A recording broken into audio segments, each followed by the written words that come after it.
في 7 دقايق بس هنعمل فطيرة بالخضار مشبعة وصحية جدا وتنفع للدايت كمان. يلا بينا نجرب. هجيب بولة، جزرة مبشورة، واحدة كوسة مبشورة، 4 حبات من الفلفل مقطعاهم قطع صغيرة، 3 حبات من البيض وممكن تستخدموا 2، معلقة صغيرة من الفلفل الاسود، معلقة صغيرة من الملح، معلقة بابريكا، ونص معلقة صغيرة من البيكنج باودر، معلقة كبيرة من حبة البركة، معلقة كبيرة من الدقيق الأسمر وممكن الأبيض عادي، واخر حاجه معايا معلقه كبيره من الزيتون المخلي، ودي افتكاسه من عندي طبعا ممكن تستغنوا عنه. بعد ما خلصت خلط المكونات هجيب بقى صينيه صغيره واحط فيها المكونات بتاعتي. فردت الخليط بتاعي في الصينيه كده.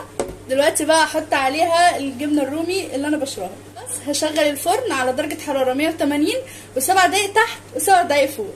خلاص خلصت، يلا بينا ندوق. بسم الله. تحفه. اهم حاجه الكوسه استوت. كنت قلقانه من الموضوع ده جدا الصراحه. طعم بقى خرافه، يعني اديها 10.